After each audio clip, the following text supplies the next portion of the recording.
Welcome to the Stories Are Soul Food podcast, presented by Cannonball Books, the kids' fiction imprint of Cannon Press.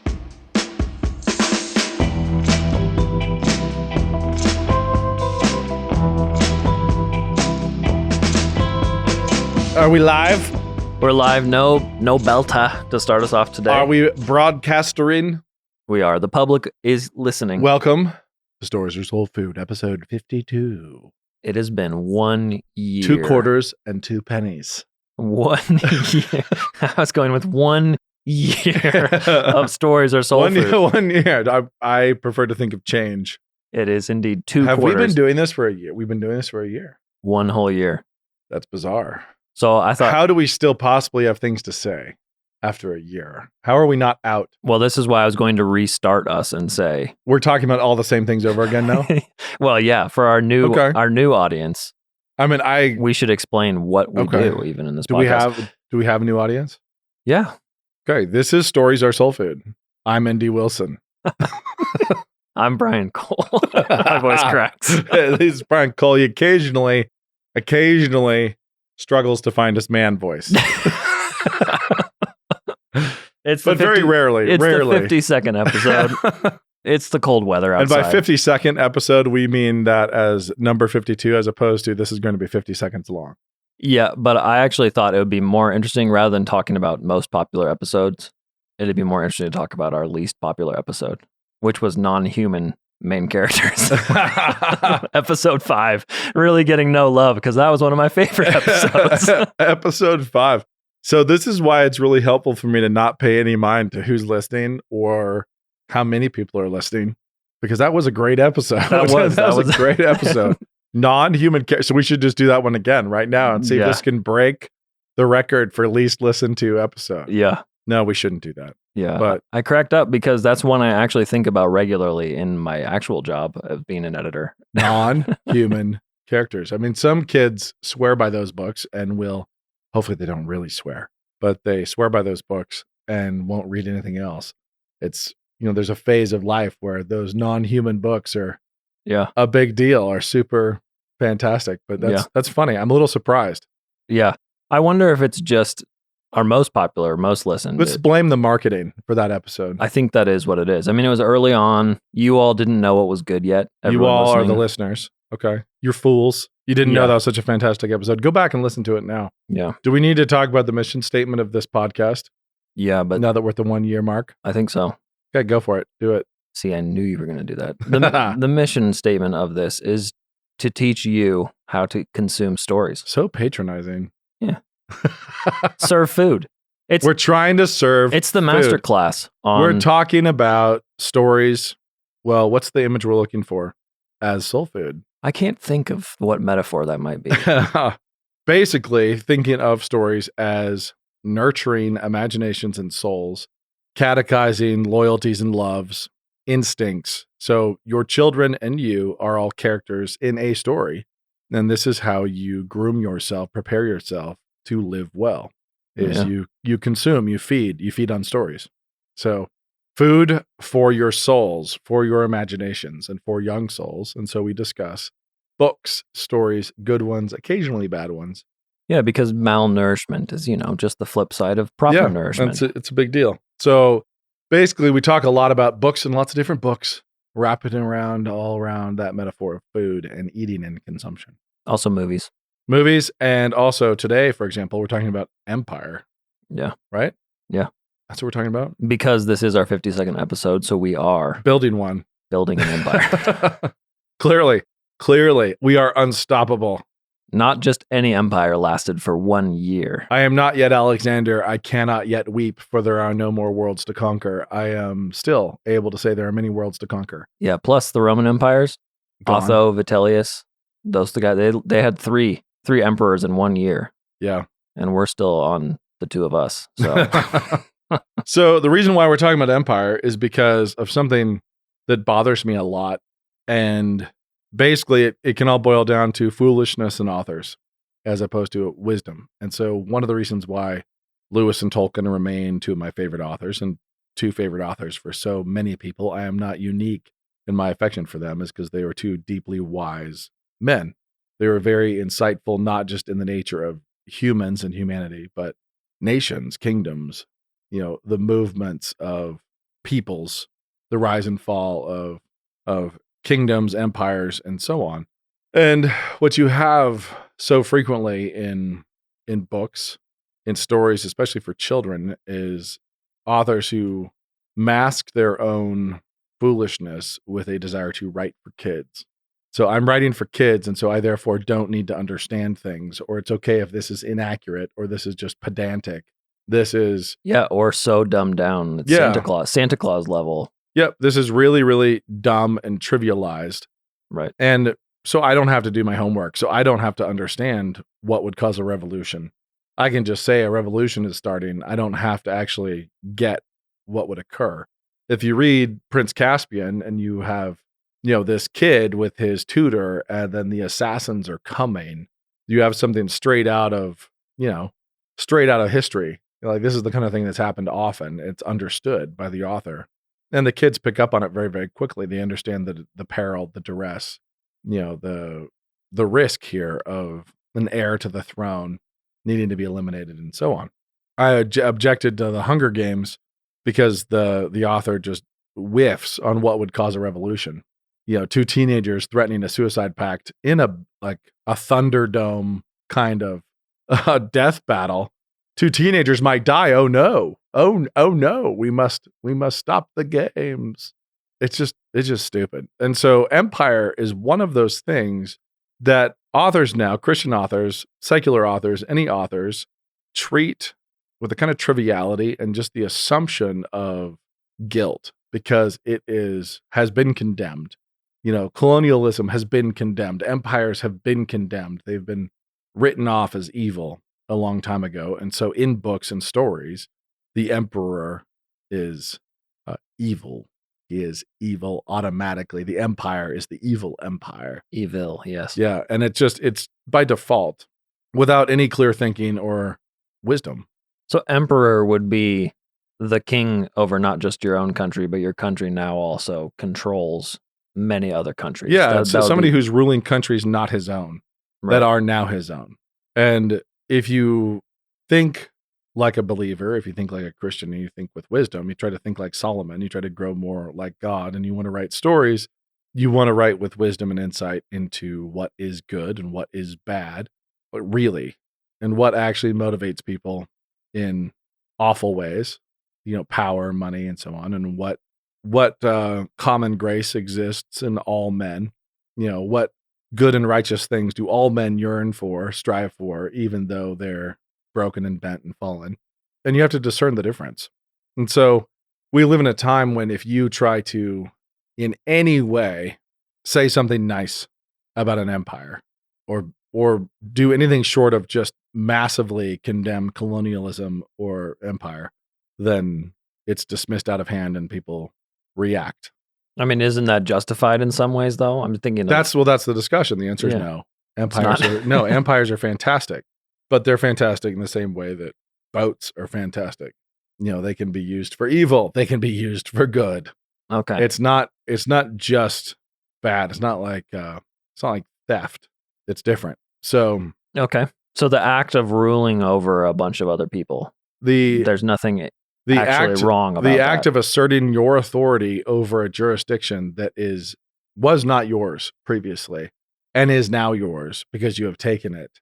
There's something that we just assume, we take for granted because of the cultural moment in which we live. We assume that that's bad, and we don't examine it. We don't look at it. And so why isn't it theft? What are we? Okay, so let's make it easy. If you're walking down the sidewalk past a dubious looking little house, a squat little house in Cleveland, and you happen to be packing, you happen to have a permit and a 9mm tucked into the small of your back, and then you hear somebody, just bellowing rage and some woman screaming for help and glass shattering and, and somebody like yelling threats and a gun firing.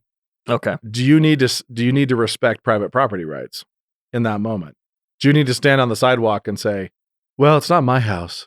Yeah, obviously there's something deeper than that. No, there's immorality. deeper- There is immorality going on, which means somebody in there has now waived their right to private property. to their sovereignty. Yeah. Somebody has lost their own claim on self-governance. Yeah. And so now scale that up. It's like, so we all understand that if you hear that, you should absolutely get your butt over there. You should be calling 911 and you should get your butt over there and be peeking through the glass. And if you see a dude about to execute a woman on the floor through a little gap in the curtains, you'd best be going in hot. Yeah. It's like, and it's not your house. You are now a colonizer. Okay. Yeah. Okay. I think I can see that because you're saying if you are now the Spanish sphere sovereignty, you are now the Spanish entering the Aztec Empire as they say, hey, this is our culture, as we rip the hearts out of thousands of slaves a day and throw their bodies down our temple sides. It's like, you're not allowed to be here. We have a line. You're not allowed to come. And they didn't know that's what they were going to find. But once they did, You're saying they had an obligation. No, and incidentally, I happen to think Cortez was a real piece of work. I don't think he was, righteous in any way necessarily. But I will not, and I will never condemn him for the destruction of the Aztec Empire. You'll condemn him for... I'll give him a high five for that. But the fact that his motives were... greed. Less than pure. Yeah. If you hear that screaming and you run off the sidewalk and look through the window, and instead of you see a woman on the floor, she's about to get offed by some drunk dude with a shotgun, and past the drunk dude, you see a safe that's open with cash in it, and you say, aha, I'm going in. Like, no, okay, now you're more like King Leopold of Belgium. Right. It's like, that's who extremely heinous acts to the jungle, right? Yeah, so you are a true wretch. You are absolutely wretched. There have been so many imperial abuses, but the fact of going into another nation, the fact of entering another person's house, the fact of going in with force and ruling and taking control of the situation does not tell you anything about the morality of the situation at all. Okay. The fact that you have entered a house not yours and have taken control and are now imposing your rule of law on that situation does not tell you whether or not you're evil. So empire does not tell you whether or not it's good or bad. King of kings is another way of saying emperor, right? Okay. And so you're saying... We've come to despise the title. We've come to despise the very concept of emperor and empire when we should not. We should despise the abuse of empire, just like we should despise the abuse of any role of authority. So does that happen on the national level then? Maybe that's where we need to go next? Where does the woman about to be murdered? Right. Does that happen on the national level? Or are motives ever pure? Yeah, they should be. Yeah. But the problem, this is actually... Incidentally, this is weird. This is where conservatives get all tied up. In some ways, I'm the farthest thing from a libertarian that you could possibly be. In other ways, I'm very libertarian in my sensibilities because I'm from Idaho. But I happen to think that the golden rule applies to nations. So yeah, wow. I don't know why it wouldn't. Right, because most people would say, hey, you mind your own business. So the dumbest thing that I can think of, like literally the dumbest thing I can think of, have you got that yet? The dumbest thing I can think of for a conservative Christian to say when looking at a hot, nightmarish mess on the other side of the world is we should do nothing because we have no national interest. Mm. That's you looking through the window at the woman about to get offed and saying, I don't see any money in the safe. Okay. That is literally what we did with Rwanda, right? Yeah. We looked at it, said, hey, we know this is happening. There's genocide. Clinton takes a look at it, then genocide, but it's like, what's the upside? What's in it for us? And the answer is nothing. Nothing's in it for us. In fact, we would be colonizing Rwanda, which is named after, or had just been finished being renamed for a certain colonizer. So that was formerly Rhodesia, right? So named after one of the parts of it, yeah. Yeah, it's one of the great colonizers. Yeah, one of the great business corporate colonizers, Cecil Rhodes. Also Rhodes Scholars, right? Yep, Rhodes Scholars. And kind of like Nobel is named after the inventor of the landmine, I think. Am I making that up? I don't know. Yeah, I think so. I think that's true. Just funny. The Nobel Prizes. Ooh. But I'll double check that. Let's just let that stand though, and people can correct me if I'm just making stuff up. That might be from my dreams, but I'll double check it. Anyway, yeah, Rhodes of Rhodes Scholar fame, of Rhodesia abuses, horrible treatment of, the Africans. So yeah, bad. Empire bad. When it's totally selfish and it's fundamentally about personal gain and national interest, which is really weird because conservatives, frequently Christians, say we should never go into somebody else's country unless there's clear national interest. Right. And that's the dominant Republican political party, neoconservatism, that idea that we must protect ourselves. Now, some of those people will say, let's go in there because we have large donors and they have corporate interests and we're going to make them a ton of money. That's what they mean by national interest. That's dirty. Others, like Bush, who was in fact well-intentioned, and you can disagree with his foreign policy all you want, believe that if the Muslim world wanted to kill Americans, we needed to have a war in their yard, not ours, where we sent our highly trained, highly armed Americans, not our citizenry. So in response to the Twin Towers, you have Marines in Iraq chasing, the elusive WMDs. So you're over there out of self-defense. We cannot, out of national self-interest, allow weapons of mass destruction to exist over there. So that's what was said. That's the reason given. The reason why we stayed is because we actually drew all the fire. If you were somebody who hated America and wanted to kill Americans, that was where you went. You didn't go to Philly. You didn't go to New York in the same way once we opened up that front. So it became irrational and it became an endless war with no, there's a lot of things wrong with it, with no real strategy. The fact that we were in somebody else's country doesn't bother me at all. I mean, that is not necessarily... What about the role that oil plays in all that, though? Is that where it starts to get messy? You're saying we get over there, realize how helpful it is for keeping control of oil prices and those kinds of things, and so we just needed more principled politicians in that situation? Yeah, so that's a very massive, complicated thing beyond children's books necessarily. Right. But what I'll say this is about stories. Yeah, what I'll say is, in terms of empire specifically, the golden rule applies to kings. The golden rule applies to presidents. The golden rule applies to America. And if you were a Kuwaiti, if you were a Uyghur, if you were in southern Sudan being hunted down and enslaved, and you're a believer, and you have Christian brothers and sisters who become aware of what's happening on the other side of the world, and they have the wherewithal to get you out without making it worse. They have the wherewithal to take control of the situation and make this stop. Like basic golden rule. You'd be furious if they didn't. Yeah. You couldn't understand it. Yeah. And he's like, no. There's no oil reserves there for us, or whatever. Or there's no big corporate interest lobby group that has bribed us into sacrificing American lives in this interest. It's like but basically there's a lot of things that I think would be completely fine empire-wise and even deft. People who are behaving in an immoral way, in high-handed immorality, have waived the right to self-governance. They do not. They are endowed by their creator with certain inalienable rights, but the instant they are murdering, abusing, enslaving, they no longer can plead that sovereignty.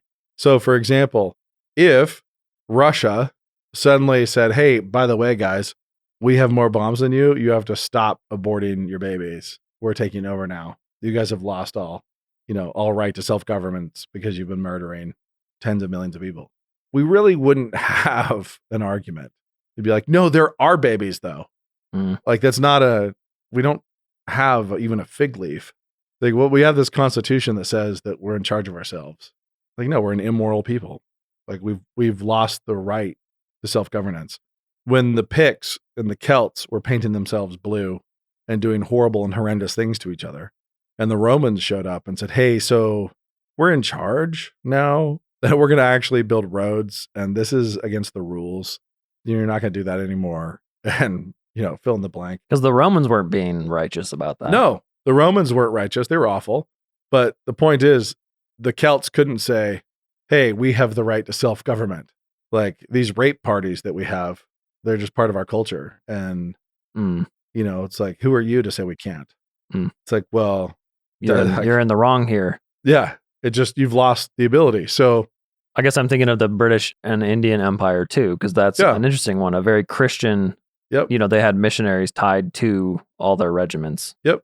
And then they were telling the Indians things like, hey, you can't burn a widow with her husband. Yeah, alive with her dead that's our husband. cultural tradition. And then the guy famously responded and said, and it's our cultural tradition to hang you by the neck until dead if you do it. Right. And it's like, okay. Like, so Thai goes to the occupier. In Sri Lanka, after spending a lot of time there, you look at the infrastructure the British built, sewers, water, electricity, roads. And then you look at the absolute rotten decay since they just handed it over and left. And yeah, well, what's the takeaway there? It's interesting. The takeaway is it's not as simple as Empire bad. It's not as simple as Empire bad. Okay. It's not that simple. It is Empire often bad. Government, I think government often bad. Anybody in power often bad. But I don't see much difference in Empire being inevitably evil than I do in democracy being inevitably evil. Even though we're currently seeing much, much evil coming from the democracy, you'd still say it's a tool. So if you give an evil people democracy, they will do evil things. And that's what the founders said from the beginning. And so that's our constitution. If we say democracy, good or bad, we're trained, like instinctively catechized in our narrative to think good. And it's neither. It's like saying gun, good or bad. It's like, well, it depends on in whose hand is it and what's it being used to do. And so Empire is the same exact thing. I have no problem whatsoever with the Union having told the Comanche to knock it off and just saying, you may not be this anymore. Like, but you do have a problem. I have a absolute problem with how the Union treated the Cherokee, how the Union treated the Navajo, the Union treated the Nez Perce. Right. It's like, right. There's different ways in which our empire and our Western manifest destiny, our expansion, which was empire. Yeah. There's ways in which it was abusive and evil. There's ways in which it was absolutely understandable. Okay. And had to happen. Okay, yeah. And then looking back at that's one of the big questions. You wouldn't say, hey, pioneers should not have showed up in the United States. Yeah, because it's ridiculous. Because even though many people would say, hey, but it was the Indians. Because somebody says, hey, dibs. Right. It's like, yeah, really? But who had dibs before that? It's just, It's just weird. It's really weird the way people try to control movements. And my dad said that when we were building a house and I was in junior high, we started in, I think it was in 6th grade, and then through junior high and high school, chipping away, he and I building this house. I remember watching houses starting to sprout up around us. And I reacted in this kind of normal Idahoan way of like, yeah, aw, shucks, ruined the view. Ruined. They weren't even Californians yet. And he said something that stuck with me. He said, everybody always wants to be the last one who's allowed to build. Like you build, and then you say, no more.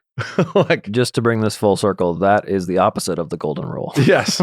I built, and now I say, no one else may build. Nobody else is allowed to once I did. And so, it's one of those things. People are moving here in droves right now from around the country, and I cannot blame them. Like, it makes sense. If I was in any number of these states that are doing the things they're doing, I'd be on my way to Idaho right now. Yeah. I'd be on my way somewhere. I'd be packing up and going. So why would I hold it against them for doing what I would do in their shoes? And my family came here in 1970. Does that make me fundamentally different than them? The tribe that walked here before other people walked here.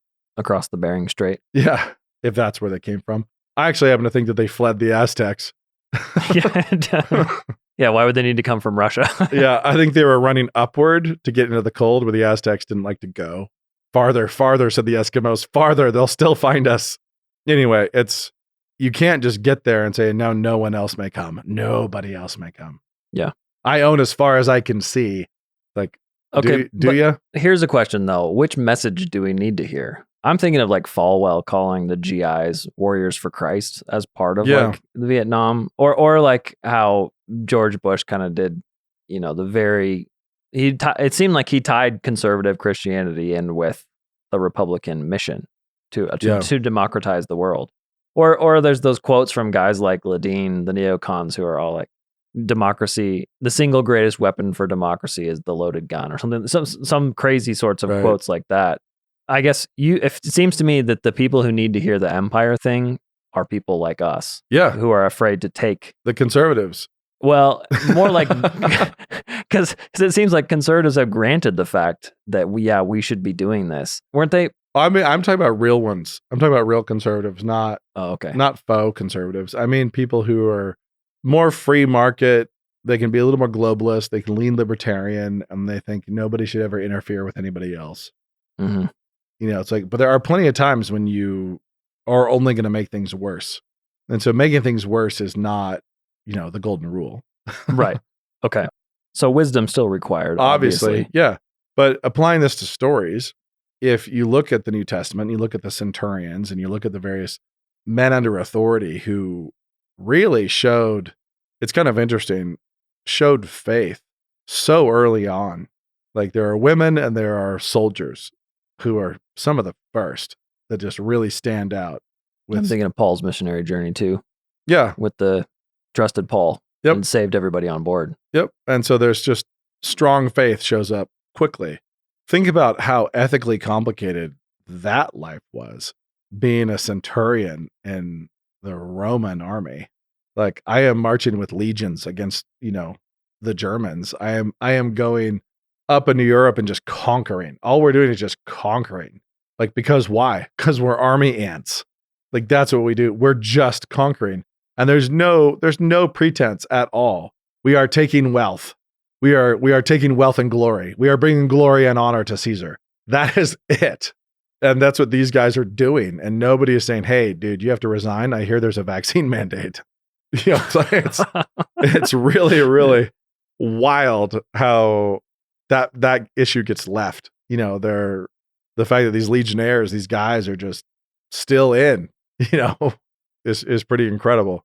So we have to, I think as storytellers and as readers, we have to understand that human beings find themselves in all sorts of situations, and morally fraught and morally complicated positions are interesting. They're really interesting for stories, but frequently how morally fraught it is the least interesting part of the story. It's like you find people like mountain goats living out narratives in really complicated terrain. Well, I was thinking that you might think, hey, this discussion of empire and policy is way out of bounds. But I find that actually the imaginative food of thinking through these things in a way that would surprise you when you come across it on the page is what good novels do. Oftentimes, we tend to think of that as an adult novel thing, but I think you're right. Good kids novels are doing the same thing. Yep. You run into somebody with a different view of authority than you have, and it's interesting, and it's on the page. Yep. Or you run into somebody with a willingness to use force where you wouldn't have. If we're all just little clones of each other, you can tell when fiction is written by a clone of like the current secular zeitgeist, I guess. And all of a sudden that it is not interesting anymore. Right. It's just kind of it's a boring person. It's the NPC. And novels and stories are great places for thought experiments. Yeah. Where you can play them out. And I just watched Dune, and the book feels a little Muslim. There's a lot of Islam culturally in the stories, but in the film, it definitely skews more Catholic and like complicated medieval frameworks in a faux sci-fi setting. And I mean faux because it's just straight up fantasy, but with all the accoutrement of sci-fi. That means metal. Yeah, all the spacecraft. Right.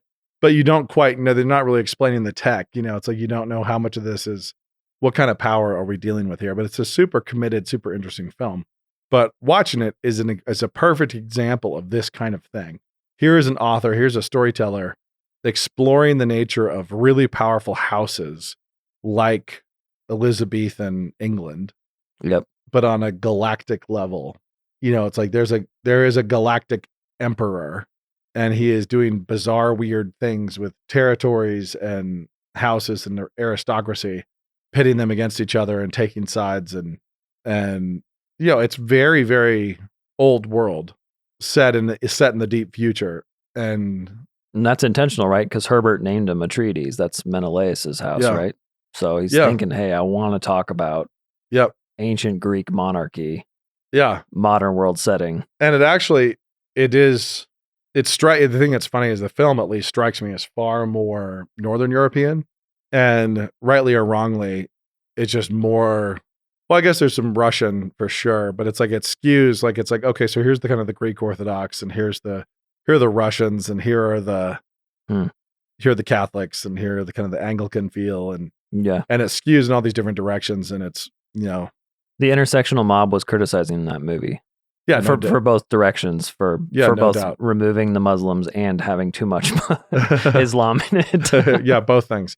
But anyway, the point is the creators were doing something very, very interesting with complex social systems, which make the world far more compelling than anything Star Wars has ever touched. There's a realism to it. Like, you're really here. This is intricate. There's an intricacy that is of this place, of the real.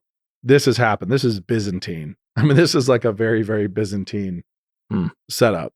Rather than Star Wars, which is just good, bad, and you will. There's the bad dude with the funny breathing, and Star Wars is super fun, right? But there's the bad dude doing the funny breathing. Here's this really, really basic worldview about goodness and badness, and here are these fuzzy guys, these little cutesies on a forest planet or moon, I guess, and and here's the rebels who talk like modern Americans, coincidentally.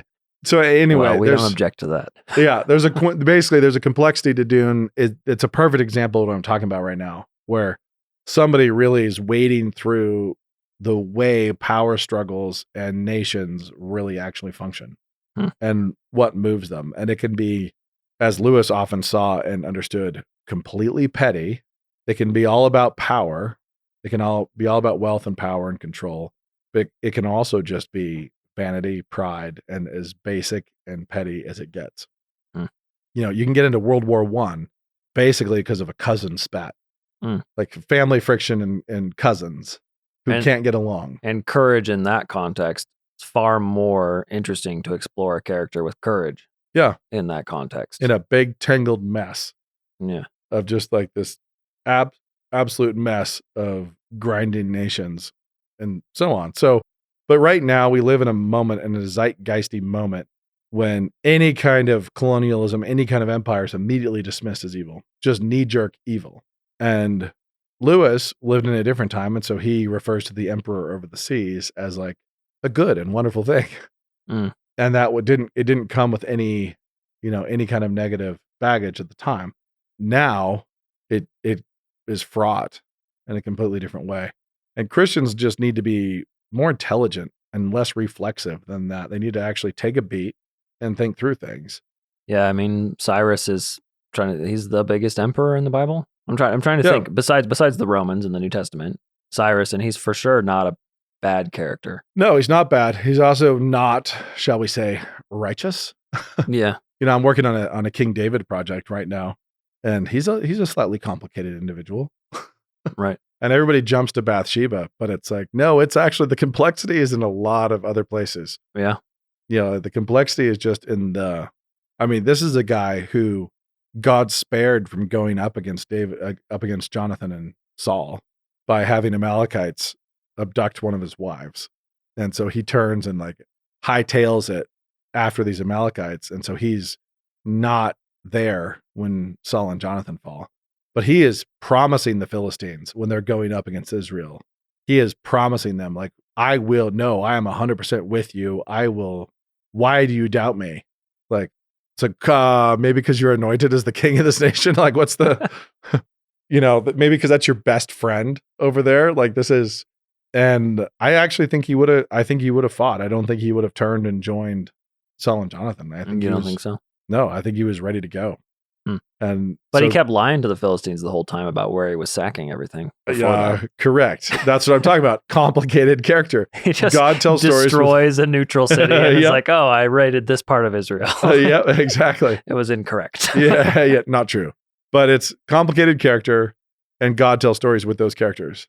And so Christians need to, like, part of the soul food journey is pursuing wisdom, training those loyalties, training those instincts, and pursuing kind of a cautious insight into perceiving where actual righteousness is and where we're just reflexive.